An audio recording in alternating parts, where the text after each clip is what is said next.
Now, there's been numerous pain studies that also have caught my attention. Dental studies where people were given a placebo and were told that they were given a very strong narcotic for pain. And almost 50% of the people that were given the placebo had absolutely no pain during the procedure. Now, what they did was they found a substance that would block morphine receptors.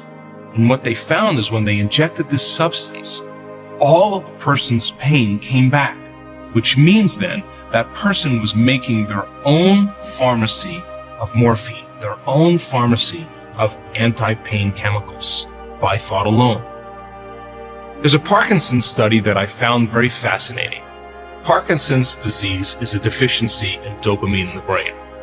And when there's not enough dopamine in the brain, the upper motor neurons can't communicate well with each other, and it causes involuntary tremors or spastic paralysis in the body. So in the placebo study, they told the subjects that the placebo was a very strong drug that would heal Parkinson's disease and their symptoms. When they got this substance administered to them, more than 50% of the people with Parkinson's disease, all of their symptoms went away. And one researcher said, well, if they no longer have any tremors, is it possible then that their body's making their own pharmacy of dopamine?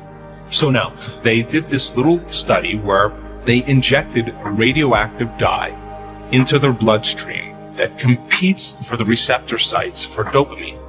Now think about receptor sites in your brain like parking spaces.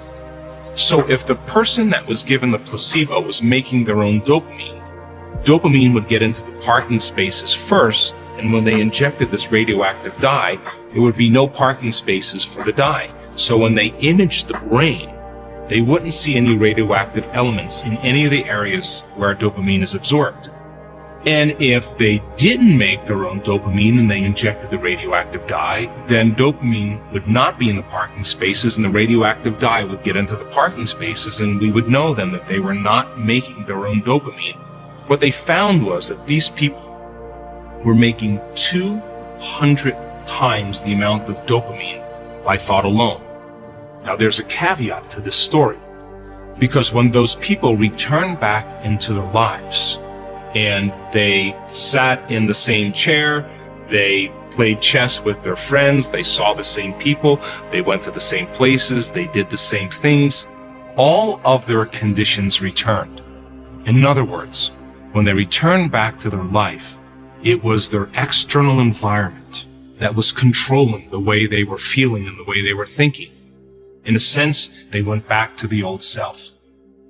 Now, if the environment is that strong that it influences a person's feelings and thoughts, their state of being, to return back to the old self, would it be a good idea every single day to do a meditation, to change your state of being to be greater than your environment?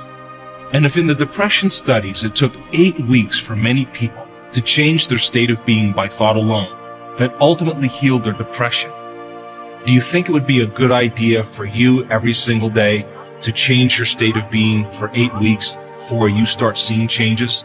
And it's important to understand this because some people do it once or do it twice, and they expect the change to take place in just 1 or 2 attempts. Why does that not work? Because either the person's getting up after their meditation feeling the same way they did as they started, and if you get up from your meditation feeling the same way, then in a sense nothing happened neurologically, nothing happened neurochemically, nothing happened hormonally, nothing happened genetically, nothing happened energetically. You're still the same person. The second thing is that some people move into a new state of being, they feel great, and then they open their eyes and they get back into their life and they return back to their old self again. That's like eating a great breakfast, organic meal, and then spending the rest of your day eating junk food. So the importance behind placebo is that it may take a few attempts, it may take some time, every single day changing your state of being to be greater than your environment. It may take you a little time to change your biology. So how can you then move into a new state of being and change your body by thought alone? Well, think about this. How is it that the preacher in the deep south of the United States can move into a state of religious ecstasy and drink strychnine or poison and have no biological effects. Or the snake charmer, moving into an altered state of mind, gets bit by a poisonous snake and never has any blood coagulation. Or the tribes of the South Pacific move into a state of trance and walk across a bed of hot coals and never burn their feet. In each one of these cases, every individual made a decision with such firm intention that the amplitude of that energy caused their body to respond to a new mind, that the choice that they made in that moment changed their biology in that second. And in that instant, they were immune to the conditions in their environment. And in a sense, then, it was energy that began to affect their biology and changed their state of being.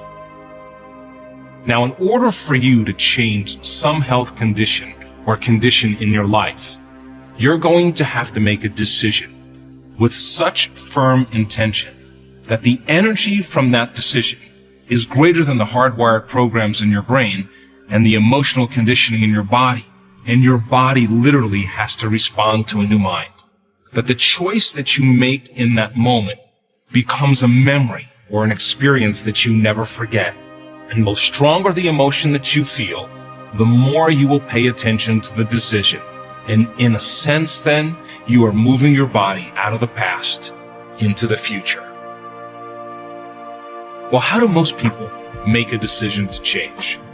They're sitting on the couch, they have their computer over here, they have their smartphone over here, they have the big screen TV over here, and they say, let me see, I think I'll change tomorrow.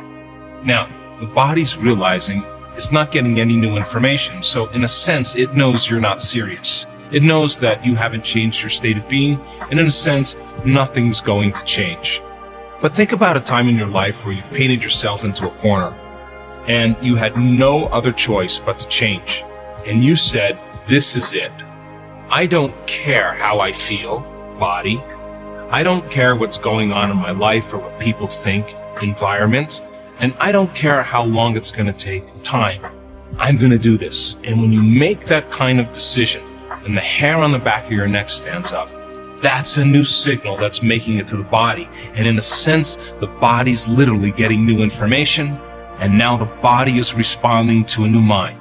It's that kind of energetic signal that the body gets that begins to select and instruct new genes. And remember, genes make proteins, and proteins are responsible for the structure and the function of your body. And the expression of proteins then is the expression of life. So then in order for you to literally move your body out of the past into the present, you're going to have to change your energy. And I can tell you from doing this for so many years, I now know that nobody changes until they change their energy. And when they change their energy, they change their life. So then, how then do we get thought to begin to influence our body? Really simple. You will only accept, believe, and surrender to the thoughts equal to your emotional state. And you will not accept, believe, and surrender to any thoughts that are not equal to your emotional state. Here's an example. A person gets a diagnosis. The diagnosis is cancer. The diagnosis is rheumatoid arthritis. The diagnosis is multiple sclerosis. The moment that person gets the diagnosis, the moment they get the news and how the doctor delivers it, you can agree with me, they have some type of internal change. They're feeling an emotion like fear. They're feeling an emotion like pain. They're feeling an emotion like suffering. When they feel that change in their internal state, they remember that moment the doctor told them. The brain takes the snapshot, and that becomes a long-term memory. And now the person can say all they want, I'm going to beat this condition. But if they're still living by that emotion, and they're saying, I'm getting stronger every day, I'm getting stronger every day, and the body's feeling fear, the body's feeling sadness or pain, the body's feeling discouraged, that thought will never make it to the body, never past the brainstem. And they can say that affirmation over and over again. So then it makes sense then that if you begin to change your emotional state, and instead of surrendering to fear, start surrendering to love or gratitude. And think about the emotional signature of gratitude.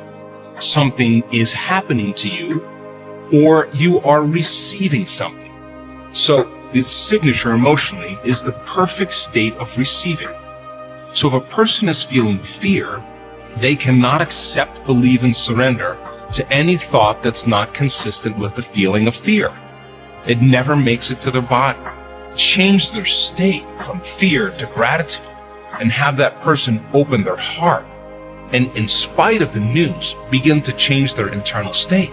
If they're in a state of gratitude and they're in a state of receiving, they will accept, believe, and surrender to the thoughts equal to that emotional state, and they'll begin to program their autonomic nervous system into a whole new destiny.